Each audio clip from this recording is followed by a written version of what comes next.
వందనాలండి. యేసుక్రీస్తు నామమున శ్రోతలందరికీ శుభములు.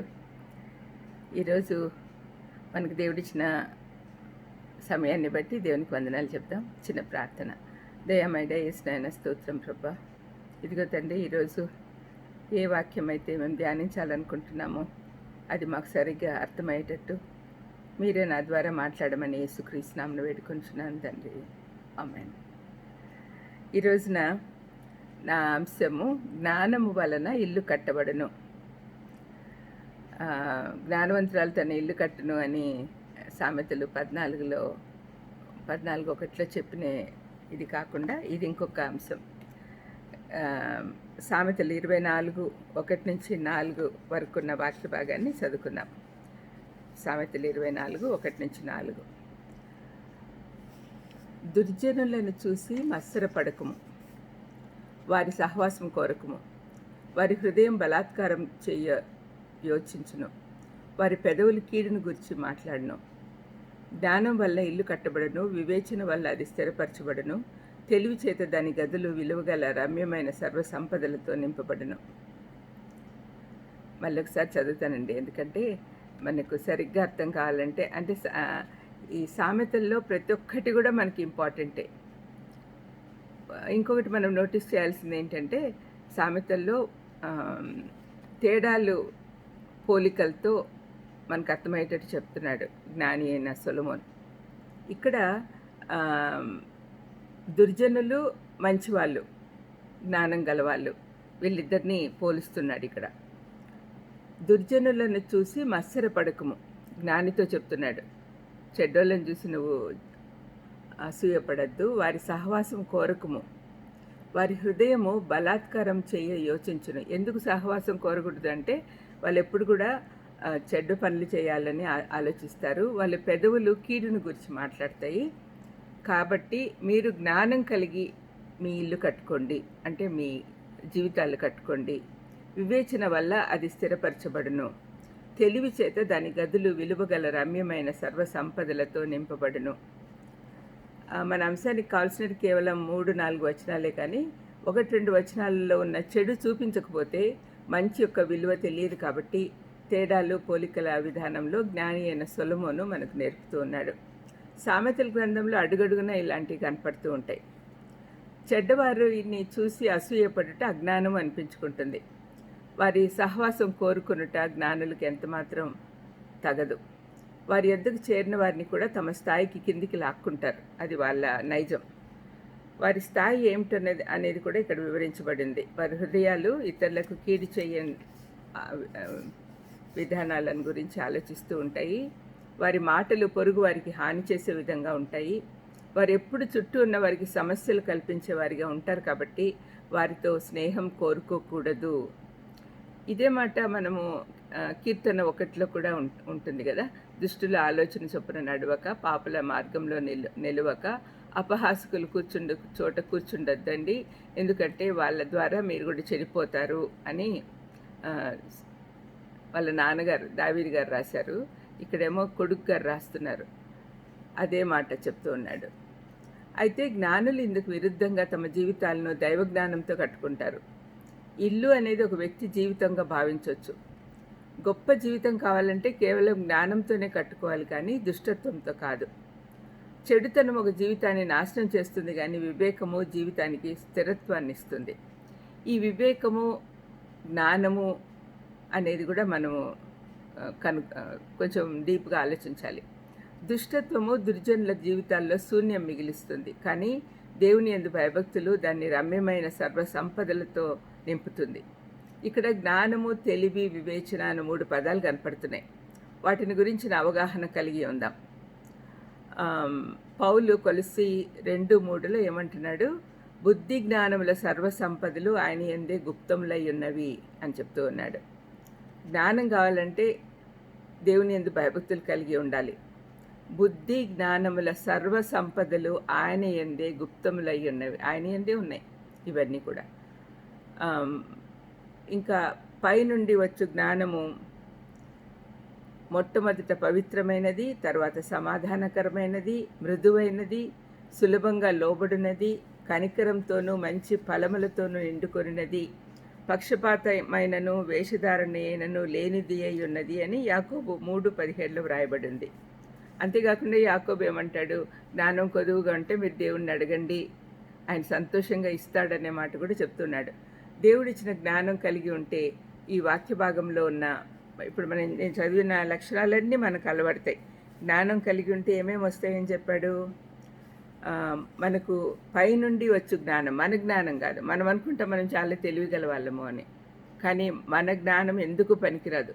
మనం జ్ఞానవంతులు అనుకోవడం కూడా మనల్ని మనం మోసం చేసుకున్నట్టే. పైనుండి వచ్చే జ్ఞానం కావాలి, దేవుని దగ్గర నుంచి వచ్చే జ్ఞానం మనకు కావాలి. దానివల్ల ఏమవుతుంది? అది పవిత్రమైనది, అంటే మనం పవిత్రులుగా చేస్తుంది జ్ఞానం. తర్వాత సమాధానకరమైనది, మనలో సమాధానం నింపుతుంది, మనం ఇతరులకు సమాధానకర్తలుగా ఉంటాం. మృదువైనది, అంటే మన మాటలు కూడా మృదువుగా ఉంటాయి, ఉప్పు వేసినట్టు రుచికరంగా ఉంటాయి. సులభంగా లోబడినది, విధేయత చూపడం నేర్చుకుంటాం, విధేయులంగా ఉంటాం. కనికరంతోనూ మంచి ఫలములతోనూ నిండుకొనినది. కనికరము ఫలాలు లేకుంటే మన జీవితం వ్యర్థమండి. కనికరం గల దేవుడు మనల్ని తన కృపతో రక్షించాడు కాబట్టి మనం ఎప్పుడు కూడా ఆయనకు లోబడి ఉండాలి, ఫలించాలి. ఆయన మనల్ని రక్షించాడు కాబట్టి మనం రక్షింపబడినాంలే అనుకుంటే సరిపోదు, మనలో నుంచి ఫలం కనపడాలి, ఆత్మఫలాలు మనలో కనపడాలి. పక్షపాతమైనను వేషధారణైనను లేనిది అయి ఉన్నది. పక్షపాతం చూపించకూడదు, వేషధారణ ఉండకూడదు. వేషధారణ అంటే దేవుడికి చాలా కోపం కదా. యేసు ప్రభు ఈ లోకంలో ఉన్నప్పుడు ఎన్నిసార్లు వేషధారులను గురించి ఆయన క్రిటిసైజ్ చేస్తూ మాట్లాడాడు. వేషధారులారా, అయ్యో వేషధారులారా అని మత్తయి 23 అంతా అదే కనపడుతుంది. వేషధారణ గురించి ఆయన చాలా బాధపడతాడు, అలాంటి వాళ్ళు ఉండకూడదు అని అంటాడు. మరి దేవుడిచ్చిన జ్ఞానం కలిగి ఉంటే మనకి ఎన్ని వస్తాయి కాబట్టి అవన్నీ మనకు కావాలి. జ్ఞానం గురించి ఒక అధ్యాయం అంతా కూడా సామెతలు 8లో మనం చూస్తే చాలా విషయాలు కనపడతాయి. ఇక్కడ జ్ఞానము దాన్ని ఒక స్త్రీతో పోల్చారు. జ్ఞానము అక్కడ దారిలో నిలబడి పక్కన రాజవీధుల మొగల్లోనూ నడి మార్గంలోనూ జ్ఞానం నిల్చొని అందరినీ పిలుస్తుంది తన దగ్గరికి. ఒక స్త్రీలాగా చిత్రీకరించారు. 8వ అధ్యాయం చదవండి సామెతలు, దాంట్లో అంత జ్ఞానం గురించే ఉంది. అక్కడ ఏమంటున్నారు? జ్ఞానాన్ని నేర్చుకోనండి, అదే శ్రేష్టమైన ధనము అని చెప్పబడి ఉంది. మానవులారా, మీకే నేను ప్రకటించుచున్నాను, నరులకు మీకే నా కంఠస్వరం వినిపించుచున్నాను. జ్ఞానం లేని వారులారా, జ్ఞానం ఎట్టిదైనది తెలుసుకొనుడి, బుద్ధిహీనులారా, బుద్ధి ఎట్టి అయినది యోచించుకొనుడి. ఇదంతా కూడా చాలా బాగుంటాయి. దీంట్లో అన్నీ కూడా మీరు చదవండి. తర్వాత జ్ఞానం గురించి ఇంకా చాలా ఉన్నాయి. ఐశ్వర్య ఘనతలను స్థిరమైన కలిమియు నీతియు నా యొద్ద ఉన్నది అంటే జ్ఞానం చెప్తా ఉందన్నమాట. మేలిమి బంగారు కంటెను అపరంజి కంటెను నా వలన కలుగు ఫలము మంచిది. ప్రశస్తమైన వెండి కంటే నా వలన కలుగు వచ్చుబడి దొడ్డది. నీతి మార్గం నందును న్యాయ మార్గముల యందును నేను నడుచుచున్నాను. నన్ను ప్రేమించి వారిని ఆస్తికర్తలుగా చేయుదును, వారి నిధులను నింపుదును. ఇవన్నీ కూడా జ్ఞానం చెప్తా ఉంది మనకు. జ్ఞానమును ఇక్కడ ఒక స్త్రీగా చిత్రీకరించి చెప్తా ఉంది. మేలిమి బంగారు నాశింపక తెలివినందుడి, జ్ఞానం ముత్యముల కన్నా శ్రేష్టమైనది. విలువగల సొత్తులేమియు దాంతో సాటిగావు. యెహోవాయందు భయభక్తులు కలిగి ఉండుట, చెడుతనం అసహించుకున్నటే జ్ఞానము అని కూడా చెప్తూ ఉన్నది. తర్వాత 17లో నన్ను ప్రేమించు వారిని నేను ప్రేమించుచున్నాను, నన్ను జాగ్రత్తగా వెతుకువారు నన్ను కనుగొందురు అని చెప్తూ, నేను అనుదినము నా గడప యొద్దని కనిపెట్టుకొని కాచుకొని ఉన్నాను, నా ఉపదేశం వినువారు ధన్యులు అని కూడా చెప్తూ ఉంది.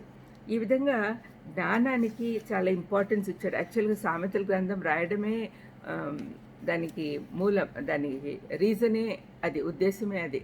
జ్ఞానం కలిగి ఉండండి అని ముఖ్యంగా యవనస్తులకు చెప్పడానికి ఈ గ్రంథం రాశాడనమాట, సామెతల గ్రంథం. మరి సామెతల్లో ప్రతి ఒక్క వచనము ఇంపార్టెంటే. మనం చాలా విషయాలు నేర్చుకోవాలి సామెతలు. కొంతమంది సామెతల గ్రంథము 31 అధ్యాయాలు ఉన్నాయి. నెలలో మొదటి రోజు మొదలుపెట్టి 30 డేస్, 31 డేస్, కొన్ని రోజులు ఉంటాయి, 30 ఉంటాయి కదా. ప్రతి నెల పూర్తి చేస్తారు ఒక్కసారి. అది చాలామంది అలవాటుగా పెట్టుకున్నారు. ఎందుకంటే ప్రతి మాట కూడా మనకు ప్రాక్టికల్ లైఫ్లో యూస్ఫుల్, ప్రతి ఒక్కటి కూడా. ఒకసారి నేను దేవుడి కృప వల్ల ఒక లాయర్స్ మీటింగ్కి వెళ్ళి ఉన్నాను. అక్కడ నన్ను మాట్లాడమని అడిగినప్పుడు నేను చెప్పాను, నాకు బైబిల్ తప్ప ఇంకేం రాదండి అంటే, బైబిల్లో నుంచే మాకు కావాల్సినవి చెప్పండి అమ్మా అన్నారు.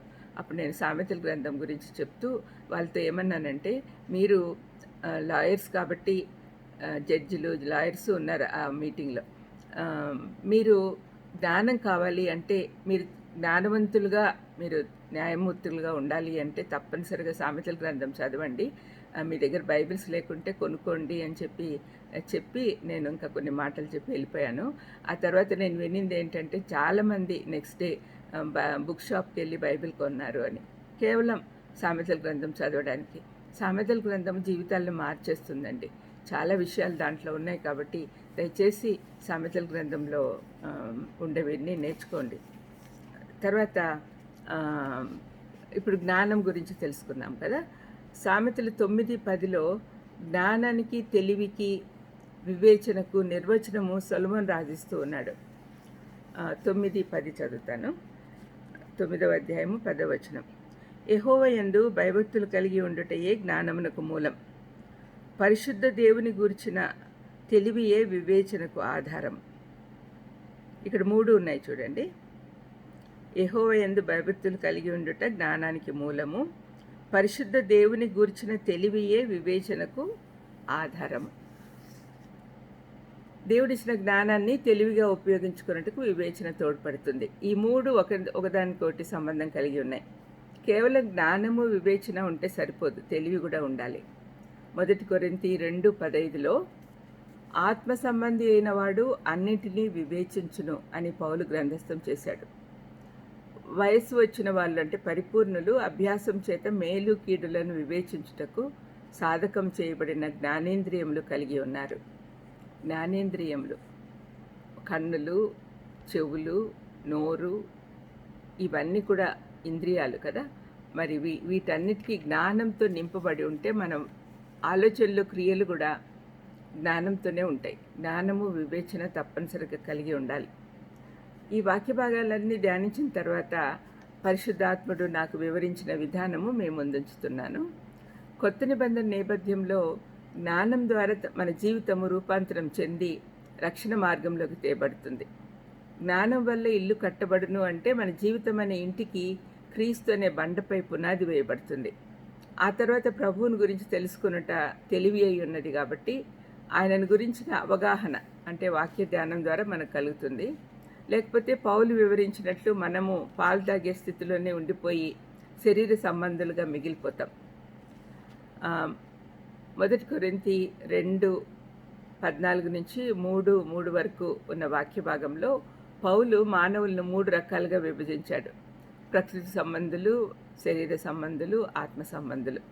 జ్ఞానం సంపాదించుకోకముందు అందరం ప్రకృతి సంబంధులమే, కానీ జ్ఞానం సంపాదించిన తర్వాత రక్షణలోని మొదటి భాగంలోకి చేరుతాం. దేవుని భయభక్తులు కలిగి ఉంటే ఆటోమేటిక్గా మనం యేసుక్రీస్తు మన కోసం వచ్చిన మెస్సయ్య అని, ఆయన మన కోసం చనిపోయి తిరిగి లేచాడని, పరలోకానికి ఎక్కి మన కోసం విజ్ఞాపనలు చేస్తున్నాడని, మన పాపమంతా ఆయన మీదనే మోపుకొని సిలువ మరణం పొంది మనకు రావాల్సిన శిక్ష ఆయన మీద వేసుకున్నాడని, ఇవన్నీ మనకు అర్థమవుతాయి. దేవుని యందు భయభక్తులు కలిగి ఉండుట జ్ఞానానికి మూలం. అందుకని ఫస్ట్ మనకి జ్ఞానం వచ్చినప్పుడు మనకు రక్షణలోకి నడిపించబడతాం. అది జస్టిఫికేషన్, పాప శిక్ష నుండి మనకు విడుదల వస్తుంది. అప్పటి నుండి శాంక్టిఫికేషన్ అంటే పాపశక్తి నుండి విడుదల కొరకే పోరాటం జరుగుతూ ఉంటుంది. ఆ పోరాటంలో గెలుపు కావాలి అంటే దేవుని వాక్యము అవగాహన కావాలి, అదే తెలివి. వాక్యంలో ఎదుగుతున్న కొలది పరిపూర్ణులుగా మారిపోయి మేలు కీడులను వివేచించుటకు శక్తిని పొందుతాం. రక్షణ మార్గంలో ప్రతి విశ్వాసికి జ్ఞానము, తెలివి, వివేచన ఉండాలి. అన్నిటికీ మూలం అదే తెలివి, జ్ఞానం. మరి అవన్నీ కూడా మనం కలిగి ఉండాలి. ఆత్మీయంగా శిశువు స్థాయిలోనే ఉంటే లోతైన సత్యాలు అర్థం చేసుకోలేము.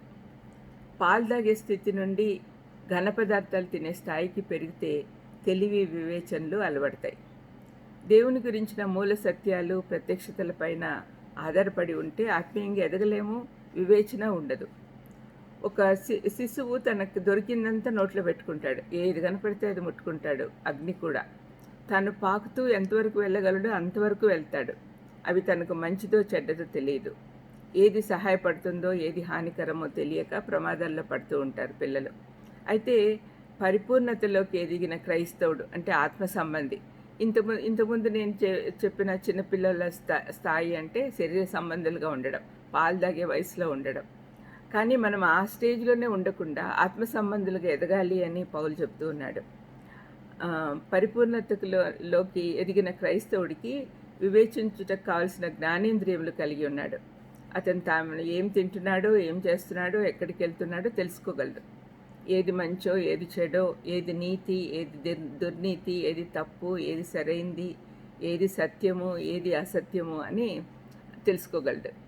అది వాళ్ళు ఆ స్టేజ్కి రావాలి అంటే ఆత్మ సంబంధులు కావాలి. మనం ఎప్పుడు శరీర సంబంధులుగానే ఉంటే, పాలు తాగే స్థితిలోనే ఉంటే ఎప్పుడు మీరు ఎదిగేది అని పౌలు చాలా బాధపడుతూ కొరింథీ సంఘానికి రాస్తూ ఉన్నాడు. అదే మాటలు మనతో కూడా అంటూ ఉన్నాడు. మనము రక్షణ పొందాము, మాకు బాగా వచ్చు, ప్రతి సండే చర్చికి వెళ్ళేస్తున్నాము, బైబిల్ రోజు చదువుతాము అని అనుకోవడం కాదు. మనము అలవర్చుకుంటున్నామా, మన జీవితాల్లో అన్వయించుకుంటున్నామా అనే సంగతులు కూడా మనం ఆలోచించాలి. ఆత్మ సంబంధులుగా ఎప్పుడు మారుతాం? ఆత్మ సంబంధులుగా మారితేనే దేవుని విషయాలు మనకు అర్థమవుతాయి. ఆత్మ సంబంధులుగా మారితేనే మనం దేవుని మార్గంలోకి వెళ్ళగలం. ఆయన మనసును అర్థం చేసుకొని ఆయన చిత్త ప్రకారం నడవగలం. అందుకని ఆత్మ సంబంధులుగా కావాలి. ఇప్పుడు మనందరికీ ఈ 3 పదాల అర్థం తెలిసింది కదా. వాక్యభాగం తిరిగి పరిశీలించుకుంటే మనకు బాగా అర్థమవుతుంది. జ్ఞానం వల్ల ఇల్లు కట్టబడును. దేవుని యందు భయభక్తుల వల్ల మన జీవితాలు కట్టుకోవడం మొదలవుతుంది. వివేచన వల్ల మంచి చెడుల అవగాహన వల్ల మన జీవితం స్థిరపడుతుంది. తెలివి చేత దేవుని గురించి ఎక్కువ తెలుసుకున్నట వల్ల మనం వాక్య ప్రకారం జీవించడం అలవాటు చేసుకుంటాం. మన ప్రాధాన్యతలు మారిపోతాయి. యేసయ్య చెప్పినట్లు మొదట ఆయన రాజ్యమును నీతిని వెతుకుతూ ఉంటే ఇహలోక అవసరతలన్నిటినీ తండ్రి తీరుస్తాడు అనే వాగ్దానం మన పట్ల నెరవేరుతుంది. అప్పుడు మన జీవితంలోని అన్ని పరిధులు అంటే ఇంట్లోని గదులన్నీ సమృద్ధితో నింపబడతాయి. మన శారీరక, ఆత్మీయ, నైతిక విలువలు పెరుగుతాయి.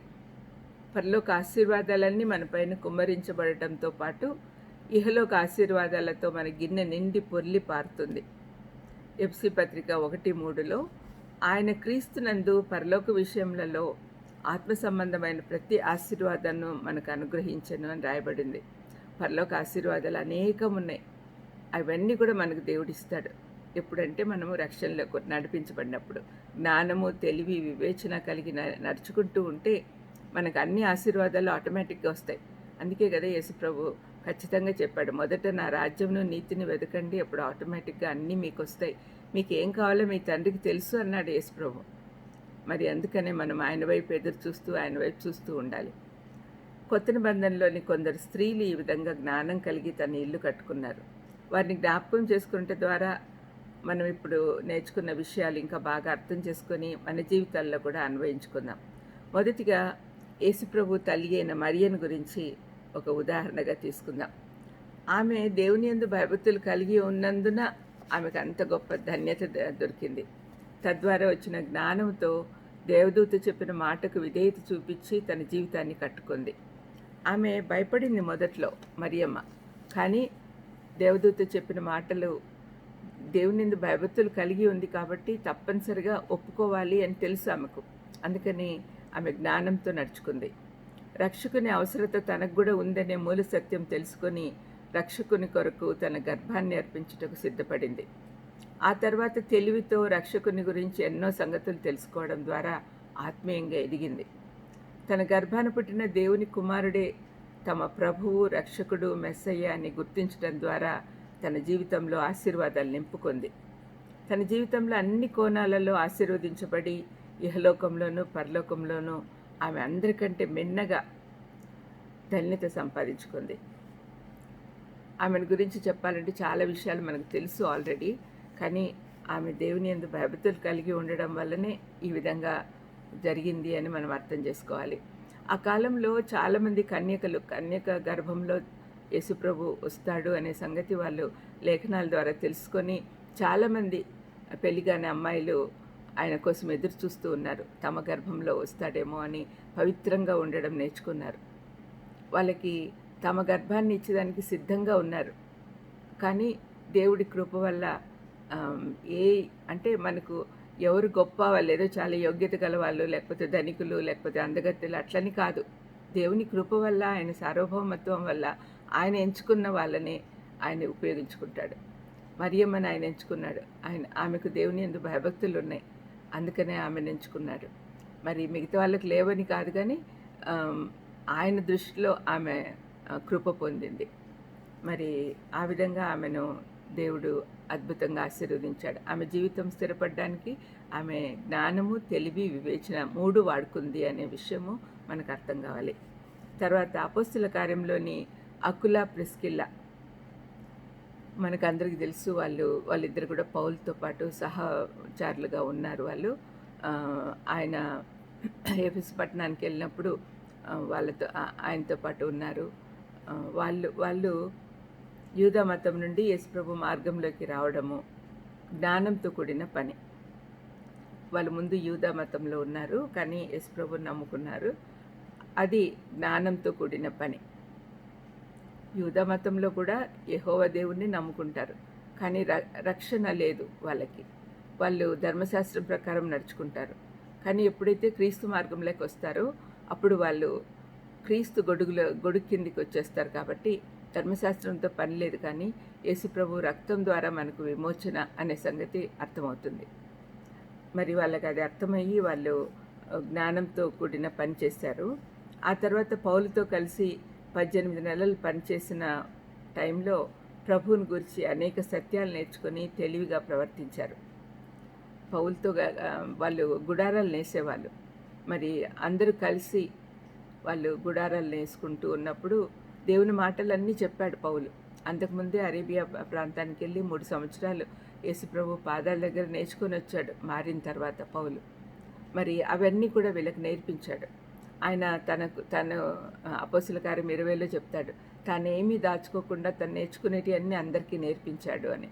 అదే పని అకుల, ప్రిస్కిల్ల వాళ్ళ విషయంలో కూడా చేశాడు. వాళ్ళు నేర్చుకున్న తర్వాత తాము నేర్చుకున్న సంగతులను సంఘాల్లోనూ ఇతరులకు కూడా బోధించారు. ఒకసారి అపోలో అనే గొప్ప విద్వాంసుడు వాక్యం చెప్తున్నాడు, లేఖనాలు బాగా తెలుసు ఆయనకు, కానీ యేసుప్రభువుని గురించి తెలియదు. ఆయన మాటలన్నీ విన్న తర్వాత అకుల, ప్రిస్కిల్ల వాళ్ళ ఇంటికి పిలిపించి పౌలు నేర్పించిన విషయాలన్నీ బోధించి అపోలోను మార్చారు. అపోలోకు సరైన జ్ఞానం వచ్చేటట్టుగా చేశారు. దానివల్ల అపోలో ఎంతోమందిని దేవుని మార్గంలోకి నడిపించాడు. అది చూపించడం అనేది వివేచన. తద్వారా తమ పేర్లు బైబిల్ గ్రంథంలో చేర్చబడ్డాయి. ఇంకొక ఉదాహరణ తిమోతి యొక్క తల్లి యునేకి, అవ్వ లోయి.